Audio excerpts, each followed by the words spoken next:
আমাদের সৃষ্টিকর্তা, এ পৃথিবীর পরিচালক, মানব জীবনের নিয়ন্ত্রক মহান রব্বুল আলামিন আমাদের আল্লাহ পবিত্র কোরআনের ২ নম্বর সূরা সূরাতুল বাকারায় উল্লেখ করেন, আর আমি অবশ্যই তোমাদেরকে পরীক্ষা করব কিছুটা ভীতি, ক্ষুধা এবং জানমাল ও ফলফলাদের স্বল্পতার মাধ্যমে, আর তুমি ধৈর্যশীলদের সুসংবাদ দাও।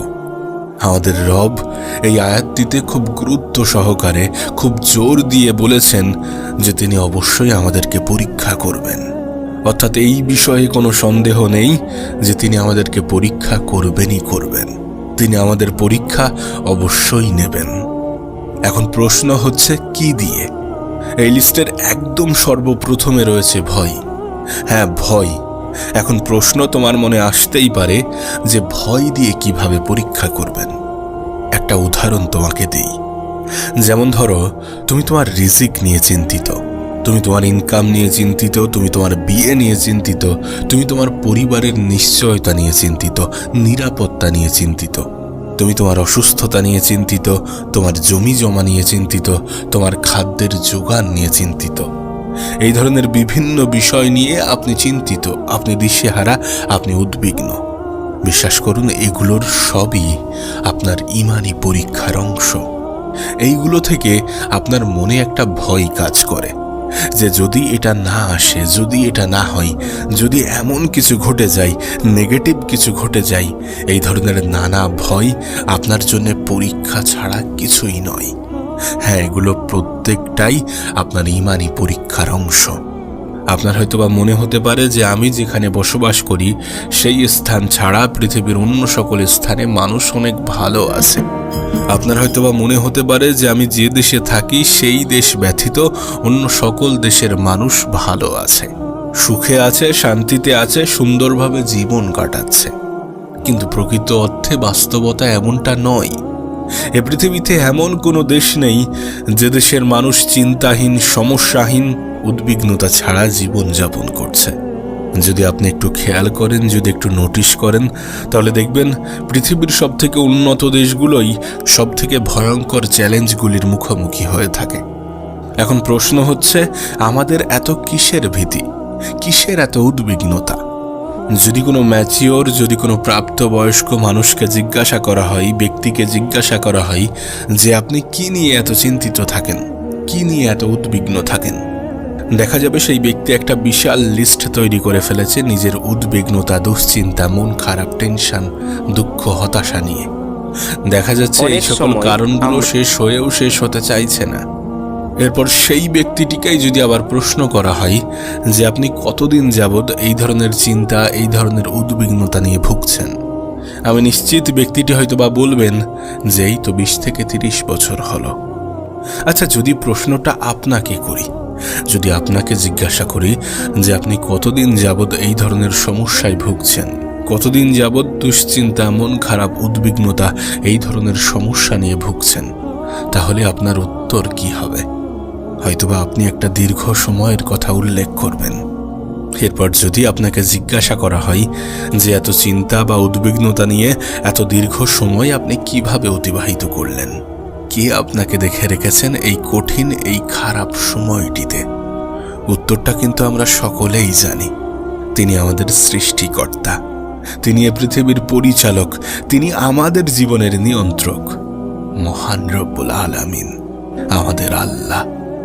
আমি নিশ্চিতভাবে বলতে পারি আপনি বর্তমানে যে পরিস্থিতিতে আছেন সেই পরিস্থিতি আপনার অতীতের থেকে নিশ্চিতভাবে ভালো।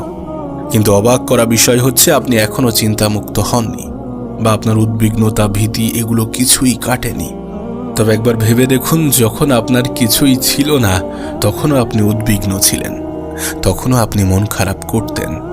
এখন আপনার সব কিছু আছে, এখন আলহামদুলিল্লাহ আপনার অনেক কিছু হয়েছে, আপনি অনেক কিছু পেয়েছেন, অর্জন করতে পেরেছেন, কিন্তু তারপরেও আপনি উদ্বিগ্ন, আপনি মন খারাপ করেন, আপনি চিন্তিত, আপনি টেনশন করেন। কিন্তু কেন?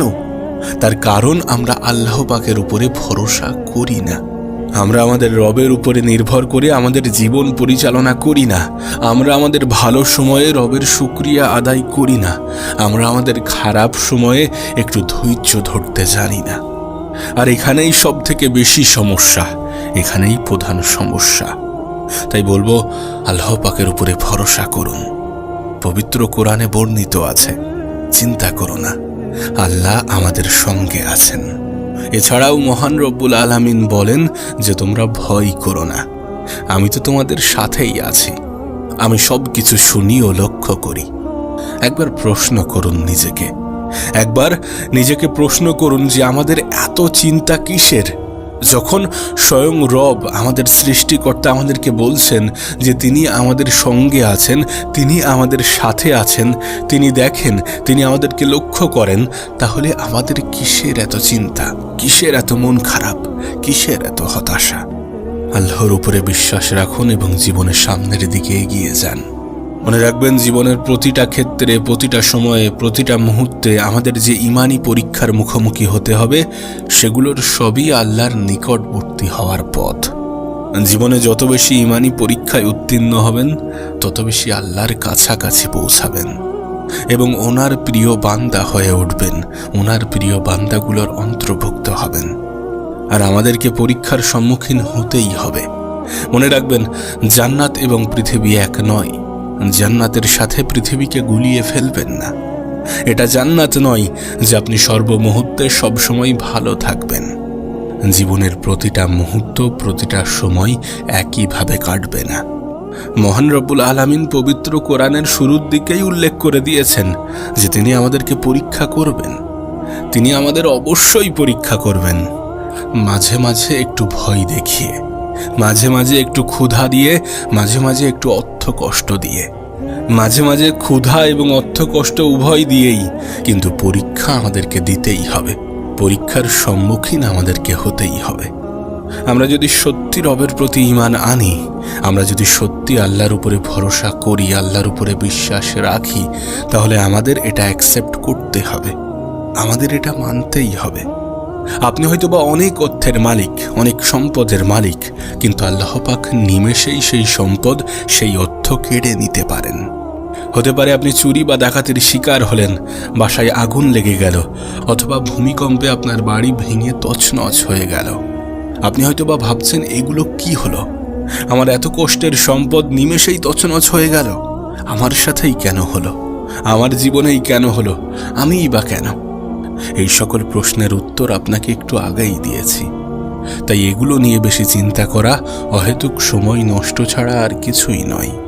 কেউ যদি আপনাকে বলে থাকে যে আপনি অনেক সম্পদের মালিক, সুন্দর বাড়ি আছে, সুন্দর গাড়ি আছে, খুব আরামে জীবনযাপন করছেন, আর এগুলোর অর্থ আল্লাহ পাক আপনার উপরে খুশি, তবে এই ধারণা সবসময় ঠিক নয়।